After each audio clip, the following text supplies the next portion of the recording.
Hello students, this is Neha Dixit and I welcome you all to Vidya hut channel. Start करने वाले हैं आज history का ही एक चैप्टर, सेकंड चैप्टर है ना। एक इससे पहले कर चुके थे हम लोग फर्स्ट चैप्टर, आज जो करेंगे वो सेकंड चैप्टर करेंगे। ठीक है, स्टार्ट करते हैं। देखिए, चैप्टर का नाम है Kings and kingdoms. 7th class का ये हिस्ट्री का सेकंड चैप्टर है, किंग्स एंड किंगडम्स। स्टार्ट करते हैं। देखिए, तो क्या क्या इस चैप्टर में आज हम लोग हाइलाइट्स देखते हैं, क्या क्या पढ़ने वाले हैं। तो हाइलाइट्स जो है वो देखिए, इमरजेंस ऑफ न्यू डायनेस्टीज, किस तरीके से नई नई डायनेस्टीज का, साम्राज्य का हमारा इमरजेंस हुआ। एडमिनिस्ट्रेशन इन द किंगडम्स, है ना, उनका क्या एडमिनिस्ट्रेशन था। प्रशस्तीज एंड लैंड ग्रांट्स, प्रशस्तीज क्या होती हैं, लैंड ग्रांट्स क्या होती हैं। And the achievement of Nagabhata, warfare of wealth, a closer look the Cholas, Cholas जो हमारी एक डायनेस्टी है उसका नाम है, उसको देखेंगे। And splendid temples and bronze sculpture, sculpture कैसे मिले हैं हम लोग उसकी बात करेंगे। एग्रीकल्चर एंड इरिगेशन, इरिगेशन लिखा है यहाँ पे, ये किस तरीके से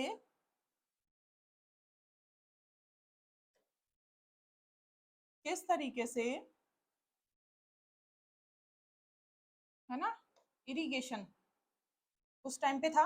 and the administration of the empire, किस तरीके से वहां का जो साम्राज्य था उसका एडमिनिस्ट्रेशन था। And inscription in text, inscription का मतलब होता है अभिलेख, क्या क्या वहां पर क्या क्या प्रूफ्स मिले हैं जिनसे हम ये पता लगा सकते हैं कि हमारी जो एंशिएंट हिस्ट्री थी उसमें ऐसा ऐसा ऐसा होता था।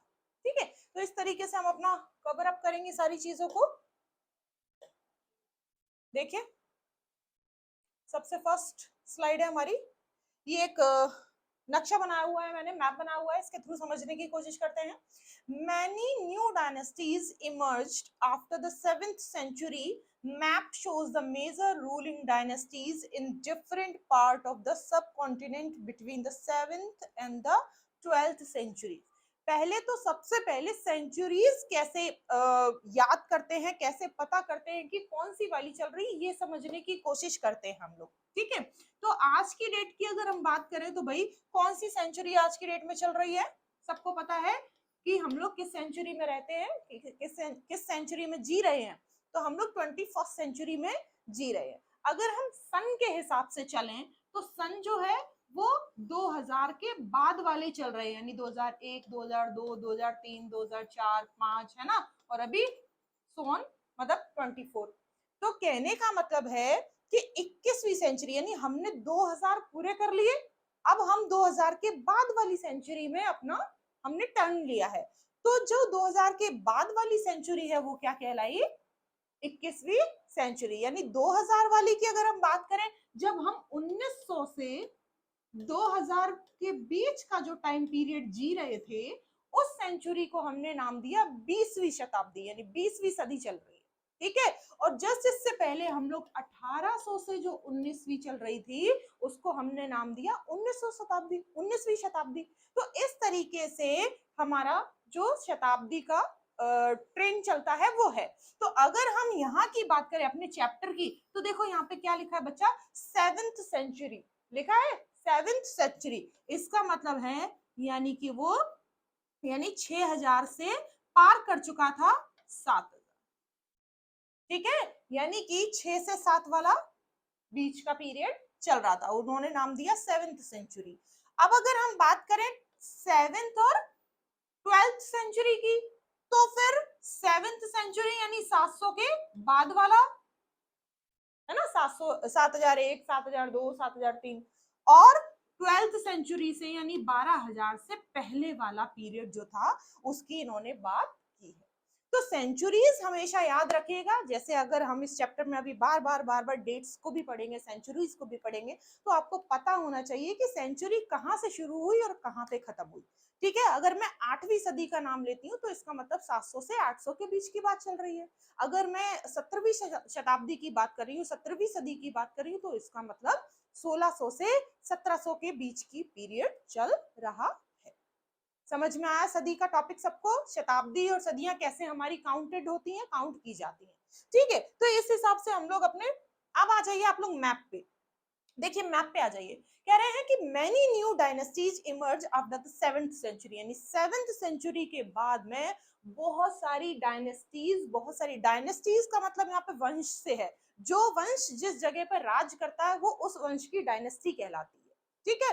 तो इस तरीके से emerge after the 7th century, 7th century के आसपास में या 7th सेंचुरी में बहुत सारी जो डायनेस्टीज तो वो क्या हुई, इमर्ज हुई। इमर्ज का मतलब सामने आई, दिखी, है ना। मैप शोज, मैप ये हमारा शो कर रहा है क्या, major ruling dynasties in different parts of subcontinent between the 7th and the 12th centuries. कह रहे हैं कि सब कॉन्टिनेंट पार्ट में जहां पर हमारे सेंचुरीज जो है 7th और 12th के बीच का जो टाइम पीरियड है वो। तो देखिए यहाँ पे सबसे पहले यहाँ पे चौहान वंश दिख रहा है सबको, देखिए दिख रहा है, चौहान दिख रहे हैं सबको। तो ये जो है यही बाद में आके चौहान कहलाए, चौहान, ठीक है, चौहान वंश। यहाँ देखिए सबको दिख रहा होगा, प्रतिहारा, गुर्जरा प्रतिहारा, ठीक है, गुर्जारा प्रतिहारा भी बोल सकते हैं। यहाँ पे देखिए कन्नौज डायनेस्टी यहाँ पे दिख रही होगी। इधर देखेंगे थोड़ा इस तरफ आएंगे तो कलंगा, है ना, कलिंगा डायनेस्टी। इधर देखिए चोल्स डायनेस्टी, इधर चेराज हैं, इधर पांड्याज हैं, चोल्स चेराज पांड्याज, ठीक है। इधर देखेंगे राष्ट्रकूट है, राष्ट्रकूट, है ना, क्या है, राष्ट्रकूट। तो इस तरीके से क्या था कि अलग अलग जगह पर अलग अलग डायनेस्टी उभरती नजर आ रही थी उस टाइम पीरियड पे, जिस टाइम पीरियड में ये सारे के सारे चीजें हुई। तो उनका कहने का मतलब है ये कब हुआ, तो 7th और 12th सेंचुरीज के मिड की हम बात कर रहे हैं। समझ आया सबको टॉपिक किस बारे में है हमारा। तो टॉपिक जो है हमारा इस बारे में है कि हमारे इंडिया और इंडिया के आसपास के क्षेत्र पर उस टाइम पे, किस टाइम पे, 7th और 12th सेंचुरी के बीच में कितने अलग अलग डायनेस्टी जो थी वो राज कर रही थी, और उनका कैसा एडमिनिस्ट्रेशन था, उनकी कैसी व्यवस्थाएं थी, और वो क्या क्या एक ऐसा, देखिए हिस्ट्री में हम उन्हीं चीजों को पढ़ते हैं जो कभी ना कभी हिस्ट्री पढ़ने का सबसे बड़ा मतलब क्या है, हमारा उद्देश्य क्या है पढ़ने का। हिस्ट्री पढ़ने का सबसे बड़ा उद्देश्य यही कि हम जो हिस्ट्री में हुआ है उन चीजों को इसलिए पढ़ते हैं ताकि हम उन चीजों से आगे वाली जो हमारी आगे जो जनरेशन है, आगे जो हम कर रहे हैं वो उनसे कुछ सीख ले सकें, है ना। तो यहाँ पर हम डायनेस्टी इसलिए पढ़ रहे हैं ताकि इन फ्यूचर में अगर कभी कुछ ऐसा है तो हम उससे इस वक्त को उस वक्त से कंपेयर करके देख सकें कि उस वक्त ऐसा होता था, आज यहाँ ये कमी है इसलिए ऐसा नहीं। तो हिस्ट्री पढ़ने का जो सबसे बड़ा उद्देश्य है वो ये है कि आप अपनी, जैसे कहते हैं ना, कई बार हमने पुराने टाइम में अपने पास्ट में बहुत सारी गलतियां की हैं, तो हम अपनी गलतियों से सीखने की कोशिश करते हैं कि भाई आगे अगर टाइम ऐसा आएगा तो ये वाली गलती नहीं दोहराएंगे, इससे ये हमें खतरा हुआ था, है ना। तो वैसे ही क्या होता है, हिस्ट्री पढ़ने का उद्देश्य सबसे बड़ा यही है, जैसे कि हम लोगों के सिलेबस में हिस्ट्री डालने का सबसे बड़ा उद्देश्य यही है कि क्या, कि हम पुरानी चीजों को भी सामने लाकर देखें कि आज के टाइम पीरियड में और पुराने टाइम पीरियड में क्या क्या डिफरेंसेस हैं, और किस तरीके से जो लाइफ है वो पहले चलती थी और आज की डेट में चल रही है। ठीक है बच्चा, चलिए आगे देखते हैं। नेक्स्ट देखिए, इमर्ज ऑफ न्यू डायनेस्टी शुरू करते हैं। तो by the 7th century there were big landlords और warrior chief in different regions of the subcontinent, existing kings often acknowledged, है ना, acknowledged them as their subordinate, or they were expected to bring gifts for their king or overlords, be present at their courts and provide them with military support। देखो सबसे बड़ी चीज कि एक राजा है और एरिया जो रीजन है, रीजन मतलब कि क्षेत्र जो है वो बहुत बड़ा है। तो एक राजा जो है वो बहुत सारे क्षेत्र पर अचानक से हर चीज को मैनेज कर सकता है क्या, नहीं कर सकता। तो राजा क्या करेगा, अपने कुछ जो खास लोग हैं उनको उन जगह पे प्लेस्ड कर देगा, है ना, कि एक यहाँ एक यहाँ एक यहाँ, क्योंकि राजा, जैसे आप मुगल डायनेस्टी की हम आगे चल के बात करेंगे, तो जो राजा है वो दिल्ली में ही है, गद्दी उसकी कहाँ है, जो सुल्तान है वो दिल्ली सुल्तान है, वो दिल्ली में बैठा हुआ, उसकी गद्दी दिल्ली में लगी है। लेकिन वो पूरा का पूरा कंट्री का राजा है, वो एक क्षेत्र का राजा है। तो क्या वो उस क्षेत्र पर भी बार बार उसी दिन या 2-4 दिन में या 2-4 महीने में जा जाके अलग अलग देख सकता है, नहीं देख सकता, है ना। जीत तो लिया, कॉन्कर तो कर लिया उसने वो क्षेत्र, लेकिन उस पर वो बार बार नजर नहीं रख सकता कि वहां पे चल क्या रहा है ना। लेकिन जो राजा है भाई, एक जगह का ही राजा हो सकता है, उसके आसपास का एरिया देख सकता है ना। तो क्या करेंगे वो, अपने जो कुछ खास लोग होते हैं उनको ही प्लेस्ड कर देते। प्लेस्ड का मतलब एक जगह शिफ्ट कर दिया कि भाई आज से एक काम करो, तुम इस जगह का पूरा राजपाट देखो, और जितना भी यहाँ से मिलता है आपको रेवेन्यू, और जितने भी गिफ्ट्स और जितने भी चीजें, वो हमें दे जाओ भाई, हमें तो पैसे से मतलब है ना। राज तुम करो, कोई बात नहीं, हमने अपना नौकर बना के तुमको भेज दिया कि अब तुम राज करो। तो वैसे यहाँ पे क्या हो रहा था, है ना। देखिए, by the 7th century there were big landlords और warrior chiefs different region of the subcontinent. तो क्या कर रहे थे जो राजा थे, राजा ने अपने लैंडलॉर्ड्स और वॉरियर चीफ्स बनाकर कुछ लोगों को अलग अलग रीजन में, डिफरेंट रीजन में प्लेस्ड कर दिया, भेज दिया, है ना। Existing king often acknowledged as their the subordinate, और जो किंग थे उस एरिया के, वो उन लोगों को अपना सबऑर्डिनेट कहते थे। क्या कहते थे? सबऑर्डिनेट कहते थे, है ना।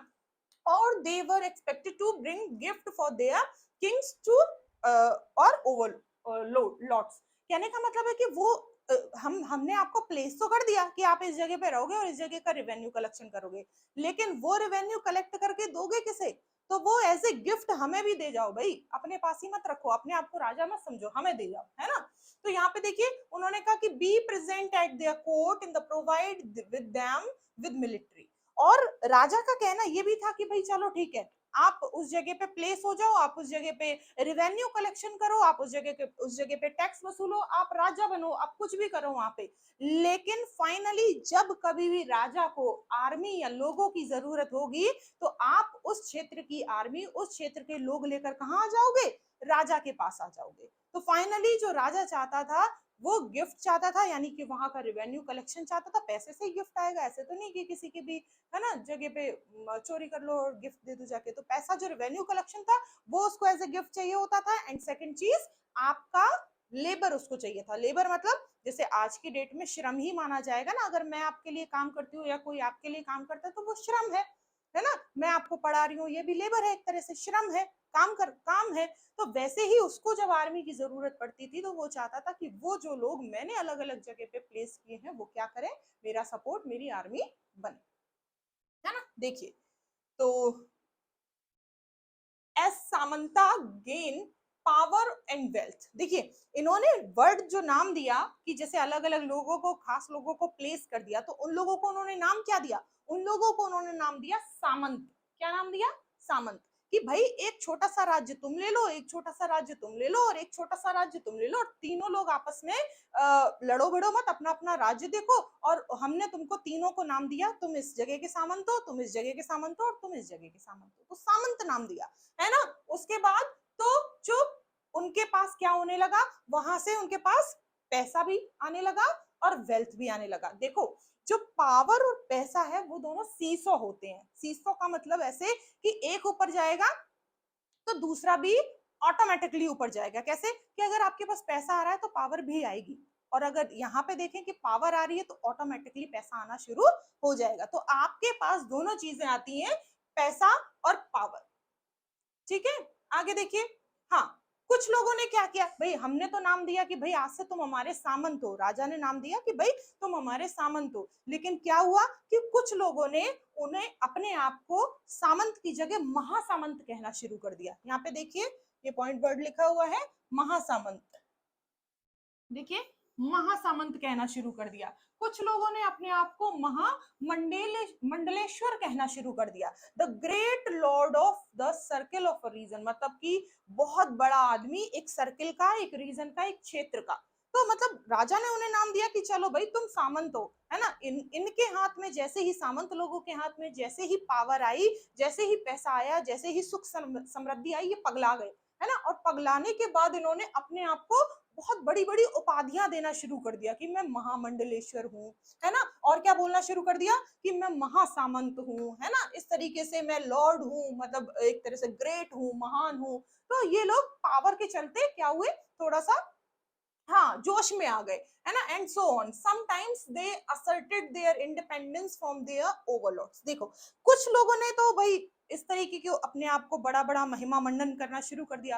और कुछ लोगों ने क्या किया कि भाई अब हम इस जगह के राजा हो गए, इस जगह की आर्मी हमारे हाथ में है, इस जगह का पैसा हमारे हाथ में है, रेवेन्यू, लोग, क्षेत्र, सारा कुछ तो हमारे हाथ में, तो एक काम करो, राजा से अलग हो जाओ। तो असर्टेड का मतलब इन्होंने अपने आप अपने क्षेत्र को राजा से क्या कर लिया, अलग कर लिया। अब आप अपनी जगह के राजा और वो भले बेशक क्षेत्र छोटा है, उसमें कोई दो राय नहीं है, क्योंकि भाई एक क्षेत्र आपको सौंपा था, राजा तो बहुत सारी जगह का राजा था, तो राजा ने एक क्षेत्र जब आपको सौंपा तो वो क्षेत्र छोटा था। लेकिन जब पूरी की पूरी पावर आपके हाथ में आ गई तो लोगों ने क्या करना, सामंत लोगों ने क्या करना शुरू कर दिया, अपनी महिमा मंडन गुणगान शुरू कर दिया कि हम ही सबसे ज्यादा ऊंचे हैं, सबसे बड़े हैं and all.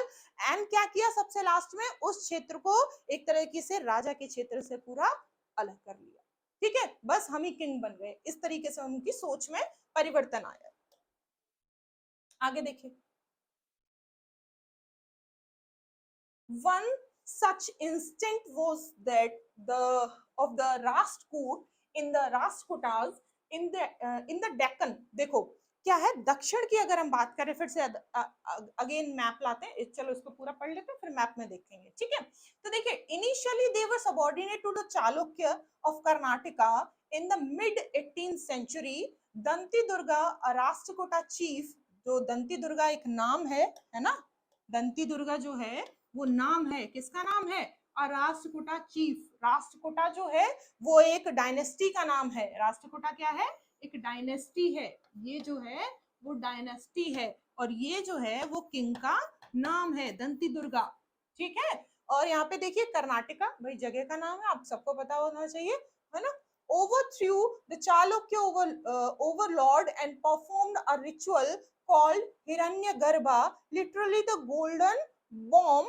When this ritual was performed with the help of the Brahmans, it was through a lead to the rebirth, है ना, of sacrificer as a Kshatriya, even if he was not one by birth. देखिए, इसको समझने की कोशिश करिए, क्या कह रहे हैं कि जैसे थोड़ी देर के लिए मान लो कि कहीं ये रिवाज है कि भाई जो क्षत्रिय होगा वही राजा बन सकता है, ये रिवाज है ना। ऐसा रिवाज है नहीं, लेकिन कुछ लोगों को लगा कि भाई ये रिवाज है, तो कुछ लोगों ने क्या किया, ब्राह्मण की हेल्प लेकर मूल मंत्र एंड जो भी रिचुअल्स होते हैं उसमें से एक रिचुअल्स उसमें उस टाइम पे, हालांकि आज ये रिचुअल्स नहीं हो सकता, नहीं लोग करते हैं कि अपना धर्म, या अब धर्म तो करते भी हैं, जात परिवर्तन मुझे तो नहीं लगता कोई करता होगा, जात परिवर्तन कैसे ही हो सकता है, धर्म तो हो सकता है कि भाई आप ये वाला फॉलो कर लो या ये वाला फॉलो कर लो,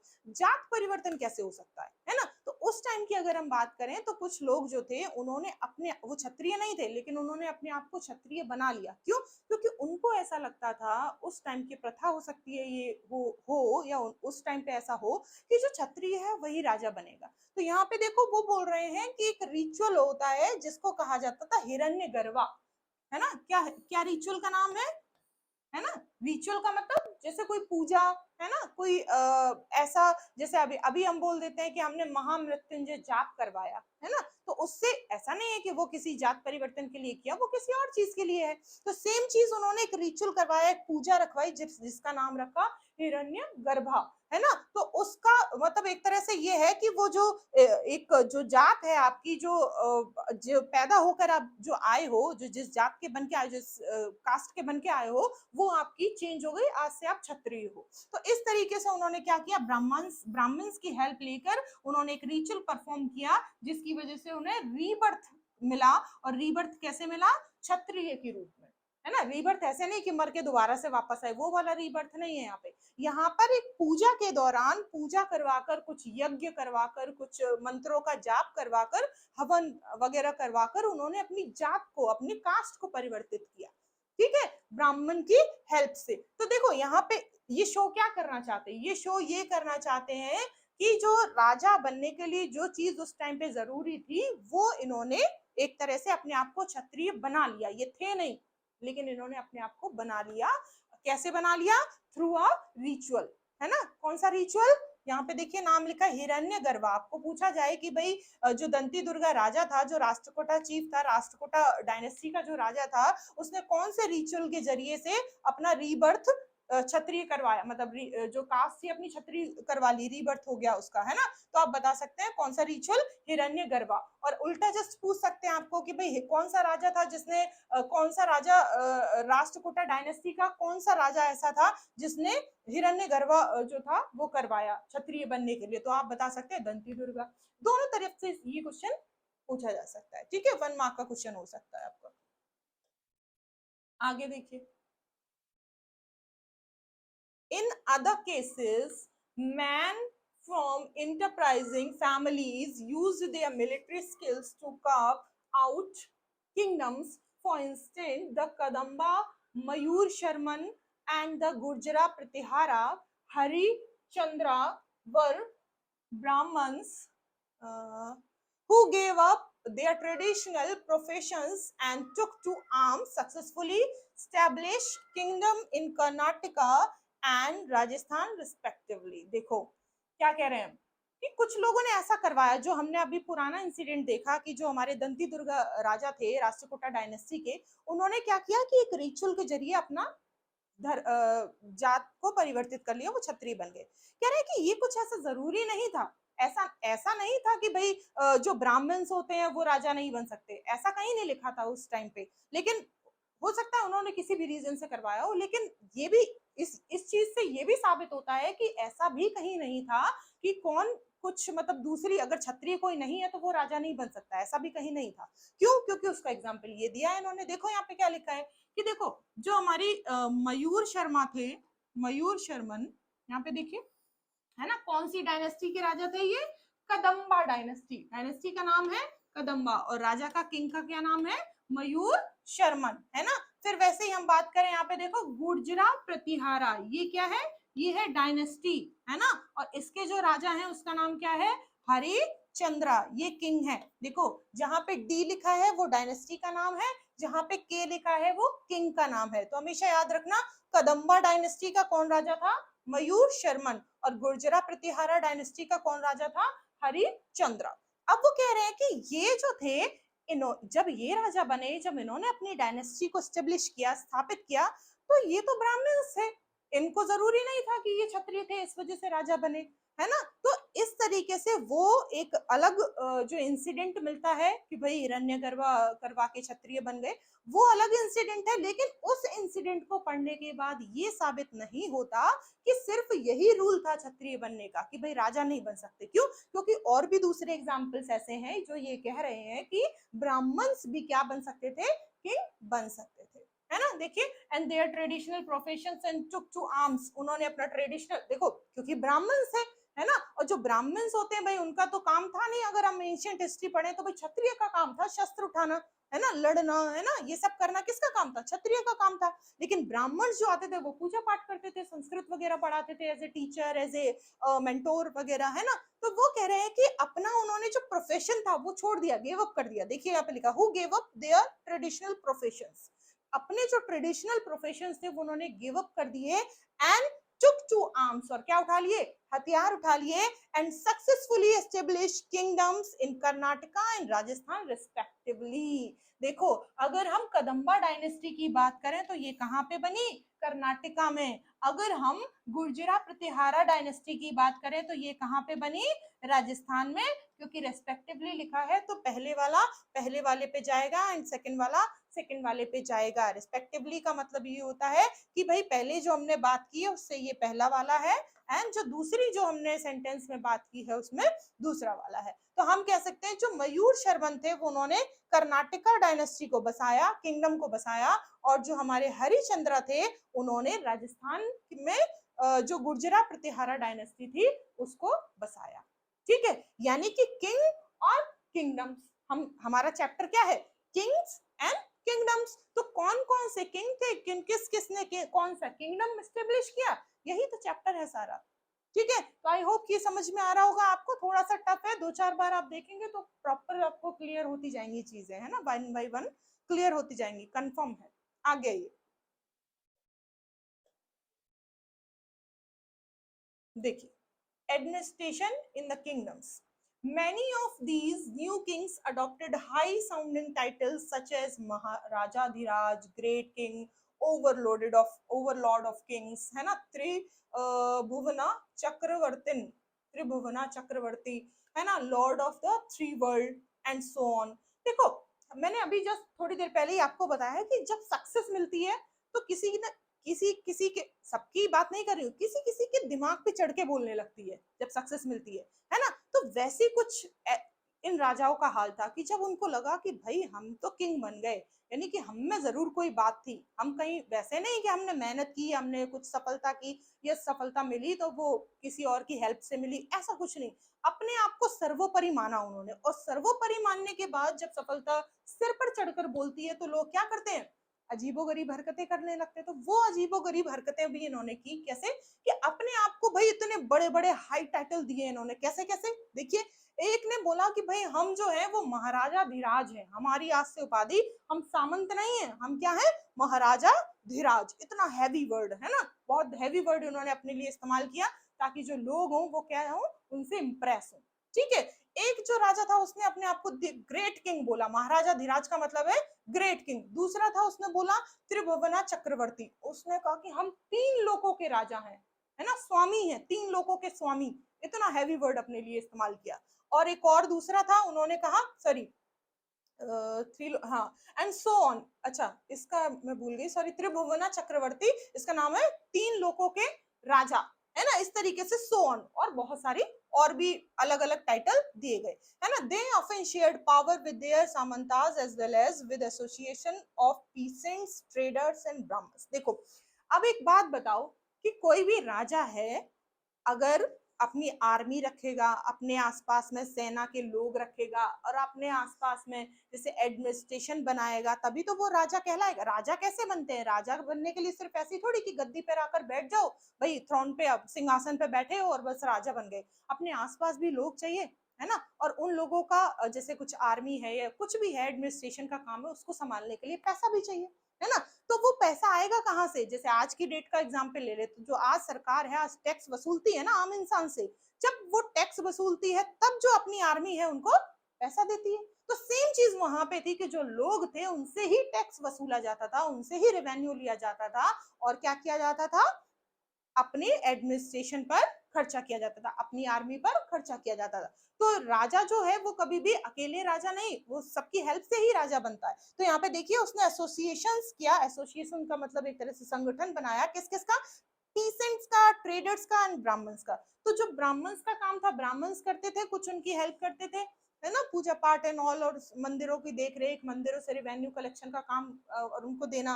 एंड जो ट्रेडर्स है, व्यापारी, वो और भी दूसरे काम करते थे, है ना, उससे ट्रेड जो पैसा आता था उनको देते थे। एंड पीसेंट्स, जो सबसे लो क्लास का इंसान होता है, मनुष्य होता है, वो पीसेंट्स ही होता है, एक छोटा मोटा वर्कर, है ना, कि बस भाई खेतों में काम कर रहा है या फिर किसी ऐसी जगह पे काम कर रहा है जहां से थोड़ा बहुत पैसा कमाया। तो उन्होंने क्या किया, उनसे भी टैक्स दिया, इस तरीके से पूरा एक एसोसिएशन ग्रुप बनाया। और जो सामंता थे, जैसे सामंता थे, वो उनसे रेवेन्यू कलेक्शन करते थे, फिर राजा को देते थे। अब वो काम किसने शुरू कर दिया, अब वही काम सामंत ने ही शुरू कर दिया, सामंताज ने ही शुरू कर दिया। ठीक है, आगे देखिए। In each of these state, resources were obtained from the producers, that is peasants, cattle keepers, artisans, who were often persuaded uh, or compelled to surrender part of what they produced, है ना, what they produced. Sometimes these were claimed as rent due to a lord who asserted that he owned the land, and revenue was also collected from traders. देखो, अभी मैंने आपको बताया था कि जितने भी हमारे यहाँ जो काम करने वाले लोग हैं, चाहे वो ट्रेडर्स हो, एग्रीकल्चर वाले हों, चाहे वो छोटे मोटे वर्कर्स हो, आर्टिशंस हो, या फिर हम कह सकते हैं जो सामान बनाने वाले जो लोग हैं, है ना, उनकी भी बात कर सकते हैं, कैटल कीपर्स यानी जो भेड़ बकरी चराने वाले जो लोग हैं, उनकी बात कर सकते हैं। तो उनसे सबसे रेवेन्यू कलेक्ट किया गया, और ये बोला गया कि जिसके पास रेवेन्यू नहीं है वो क्या करे, वो हमारा, ये देखिए, compare to surrender part of what they produce. अगर पैसा नहीं है तो उस पार्ट को आप हमारे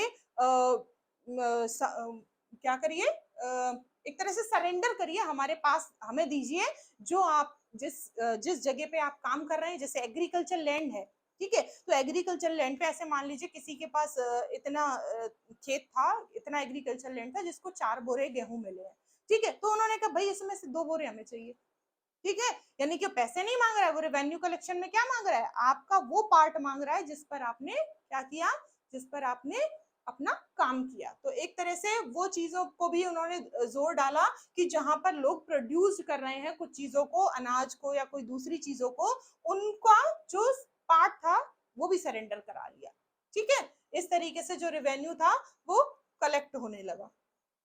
अब देखिए यहाँ पे, अब हम बात कर रहे हैं कि किस कौन कौन टैक्स देता था, हमारे दिमाग में ये आएगा कि भाई उस टाइम पे जैसे राजा टैक्स लेते थे, सामंत थे वो राजा बन गए, राजा सामंत जो था टैक्स ले रहा था, कहीं कहीं पे जो राजा था एक्चुअली में वो भी टैक्स ले रहा था। तो टैक्स जो होते थे वो किस प्रकार से होते थे, कौन कौन टैक्स देता था, किस किस टाइप के टैक्स होते थे, तो वहां पर एक जो न्यूज मिलती है वो ये मिलती है कि 400 टैक्सेस, यानी 400 टाइप के टैक्सेस होते थे। अब 400 टाइप के भाई टैक्सेस क्या हो सकते हैं, चर्चा करते हैं थोड़ी सी, देखिए आइए।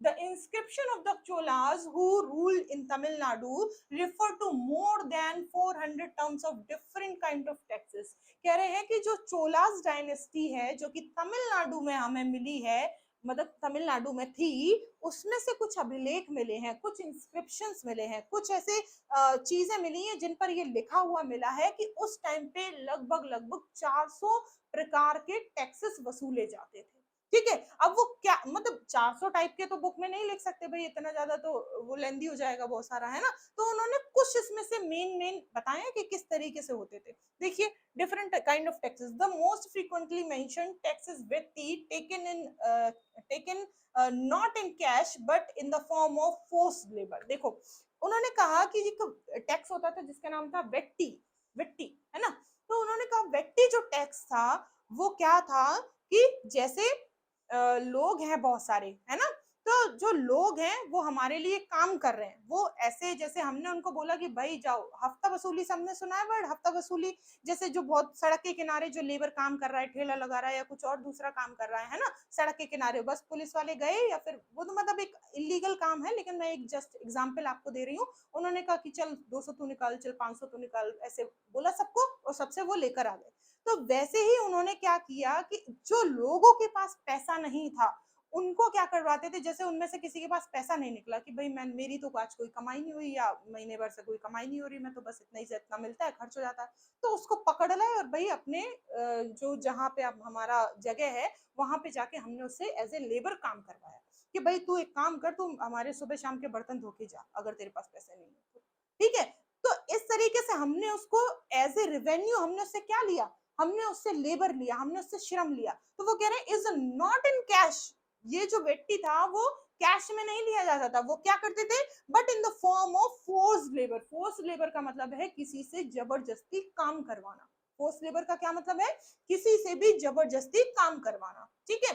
कदमाई एंड कदमाई और land revenue, there were also taxes on thatching the house, the use of ladder to climb palm trees as a chase on succession to family property. अभी देखो, एक बात मुझे बताओ, अगर आपका घर है ना, आपका घर है, आपको उसकी छत पर चढ़ना है सीढ़ियों से, तो जो सीढ़ियां हैं वो लगाने के लिए भी अगर आपको सरकार को टैक्स देना पड़े तो कैसा लगेगा। अगर आपके घर के पास पेड़ है, उस पेड़ पर आपको चढ़ना है कुछ तोड़ने के लिए, आप सीढ़ी लगा रहे हो, तो उस सीढ़ी के लिए भी आपको टैक्स देना पड़े, आपको कैसा लगेगा। तो सेम चीज हो रही थी वहां पे भी कि जो हाउस, अगर आप घर बनवाएंगे तो आप टैक्स देंगे, है ना, आप अगर सीढ़ी पर चढ़ेंगे किसी ट्री के लिए तो भी आप क्या करेंगे, तो भी आप टैक्स देंगे। कुछ फैमिली प्रॉपर्टी, जैसे थोड़ी देर के लिए मान लो कि आपके घर में आपके जो दादाजी थे, है ना, अब उनके 2 भाई हैं, तो दोनों भाइयों का प्रॉपर्टी में बंटवारा होगा, किसी ना किसी दिन तो होगा भाई, आधी आधी प्रॉपर्टी जाएगी। तो आप एक बात मानो कि सरकार, भाई आप प्रॉपर्टी तो बंटवारा आपका हो रहा है, डिवीजन आपका हो रहा है, लेकिन सरकार आके बोले कि नहीं, अगर तुम दोनों भाई बांटोगे तो फिर इसका 1/3 हिस्सा मुझे भी चाहिए, है ना। तो उस टाइम पे जो किंग था, जो सामंतास थे, उन्होंने इस टाइप के टैक्स लगा के रखे थे कि अगर प्रॉपर्टी का, फैमिली प्रॉपर्टी जो है उसका अगर बंटवारा होगा तो उसमें से भी हिस्सा हमें चाहिए, एज ए कैश दे दो आप, नहीं तो प्रॉपर्टी का कोई हिस्सा दे दो, है ना। तो इस तरीके से 400 प्रकार के टैक्सेस उन्होंने लगा रखे थे। सोचो कितना ज्यादा मतलब उन लोगों के साथ अत्याचार किया जा रहा होगा, है ना, जो सामंता थे वो और जो किंग थे वो भी। तो इस तरीके से चीजें चल रही थी। ये वाला चैप्टर यहाँ पर खत्म नहीं हुआ है अभी, आगे और भी है, तो इससे आगे वाला जो पार्ट है वो नेक्स्ट उसमें वीडियो में करेंगे। तब तक के लिए थैंक यू एंड जय हिंद।